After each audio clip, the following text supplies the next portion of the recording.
મુખ્ય માર્ગો પર ગટરના ગંદા પાણી ફરી વળતા લોકો હેરાન પરેશાન થઈ ચૂક્યા છે। બાળકો તો પડે છે, વ્યક્તિ પણ સીધા જ ખાડામાં ખાબકે છે। જુઓ તમે કેવી હાલત થઈ હશે। ઈજાગ્રસ્ત જે થયા છે તેમના હાલચાલ પૂછવા માટે કોઈ જશે, નેતા કોઈ અધિકારી જશે। એ અધિકારીઓને કેવું છે, નેતાઓને કેવું છે કે ભાઈ વિકાસની વાતો માત્ર તમે કરો, જોઈ લો તમારો વિકાસ કેવો છે ને। ટેક્સ પણ ભરવા અને ખાડામાં પણ પડવું જનતાને। હજુ સુધી તમે અમારી ચેનલને સબસ્ક્રાઇબ નથી કરી તો અત્યારે જ ન્યૂઝરૂમ ગુજરાતને સબસ્ક્રાઇબ કરો, ફેસબુક અને ઇન્સ્ટાગ્રામ પર ફોલો કરો।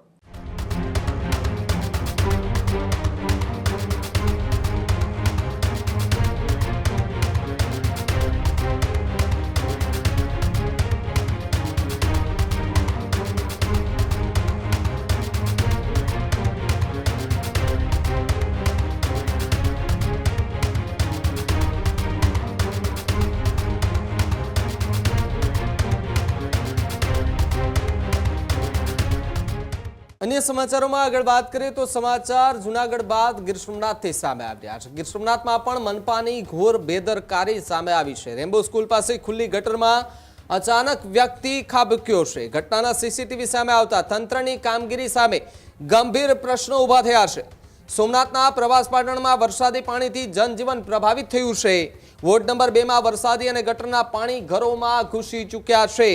ગુલાબનગર, સાઇન કોલોની અને પ્યાદા કોલોનીમાં પાણી ભરાઈ ચૂક્યા છે। મુખ્ય માર્ગો પર ગટરના ગંદા પાણી ફરી વળતા લોકો હેરાન પરેશાન થઈ ચૂક્યા છે।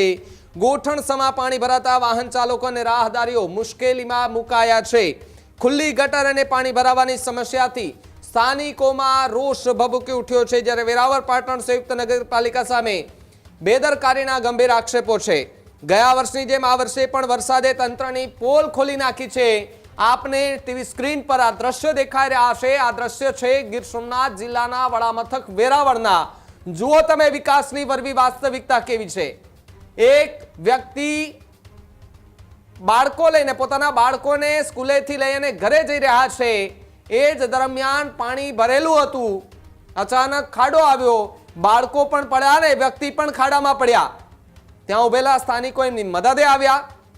હવે જે ઈજા થઈ છે, ઈજાનો જવાબદાર કોણ? મનપા એમનું જવાબદારી લેશે। ઈજાગ્રસ્ત જે થયા છે તેમના હાલચાલ પૂછવા માટે કોઈ જશે, નેતા કોઈ અધિકારી જશે?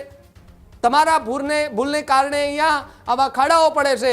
પ્રી મોન્સૂનના નામે તમે માત્ર ને માત્ર બિલો નાખો છો। ગંભીર પ્રશ્ન અહીંયા જૂનાગઢ બાદ ગીર સોમનાથમાં ઉભો થયો છે કે જ્યાં વરવી વાસ્તવિકતા વિકાસની જોવા મળી। પાણી ભરેલા એ ખાડાની અચાનક ત્યાંથી રાહદારી પસાર થાય છે પોતાના બાળકોને લઈને, અને સાયકલ સાથે બાળકો તો પડે છે, વ્યક્તિ પણ સીધા જ ખાડામાં ખાબકે છે। જુઓ તમે કેવી હાલત થઈ હશે। શ્વાસ અદ્ધર થઈ જાય છે આવા દ્રશ્યો જોઈએ ને ત્યારે, રૂવાટા ઊભા થઈ જાય આપણા। તો આવા જે અધિકારીઓ છે કે જે પ્રી મોન્સૂનના નામને માત્ર ને માત્ર ખાલી વાતો કરે છે, એવો શું એક ગળા નીચે કોળીઓ ઉતારી શકતા છે? આવા જ્યારે દ્રશ્યો સામે આવે કે ભાઈ આપણા શહેરની અંદર આવી આવી ઘટનાઓ બને, હજુ તો પહેલો વરસાદ પડ્યો છે, હજુ તો વરસાદી સિઝન બાકી છે આખે આખી।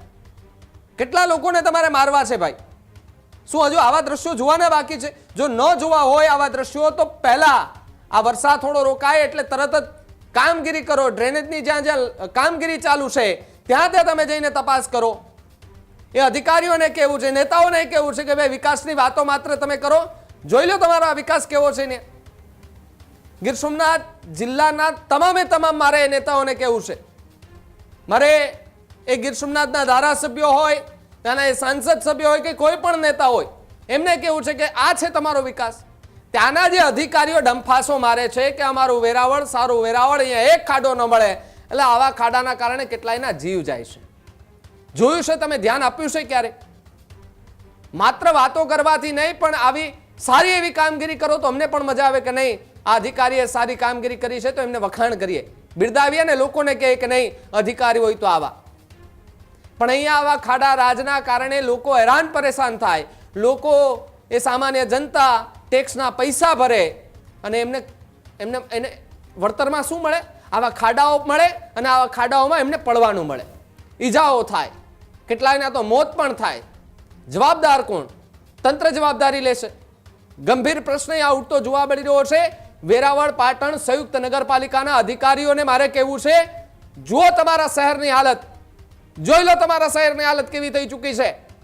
પહેલા જ વરસાદની અંદર તમારા પ્રી મોન્સૂનના નામે તમે જે વાયદાઓ કર્યા હતા તમે કે અહીંયા આ વખતે પાણી નહીં ભરાય, ક્યાંય ખાડા નહીં દેખાય, જોઈ લો પહેલા વરસાદમાં કેવી હાલત થઈ ગઈ.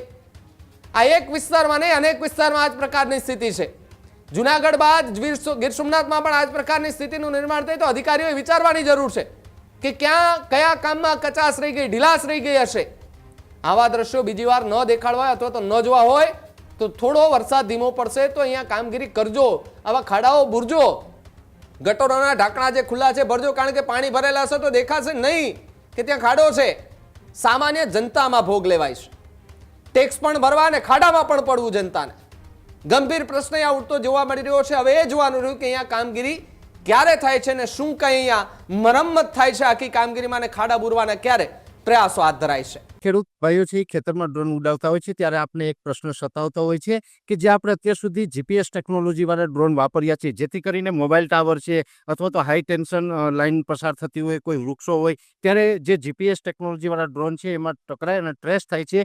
પણ એગ્રીવન લાવ્યું છે જીએનએસએસ ટેકનોલોજી ડ્રોન, જેથી કરીને એ ડ્રોન છે એ કોઈ જગ્યાએ ટકરાય નહીં, પોતાની રીતે જ ડિસિઝન લે છે અને મૂવ થઈ જાય છે, જેથી કરીને જીએનએસએસ ટેકનોલોજી ડ્રોન છે એ વાપરવાનો આગ્રહ રાખો. હજુ સુધી તમે અમારી ચેનલને સબસ્ક્રાઇબ નથી કરી તો અત્યારે જ ન્યૂઝરૂમ ગુજરાતને સબસ્ક્રાઇબ કરો, ફેસબુક અને ઇન્સ્ટાગ્રામ પર ફોલો કરો.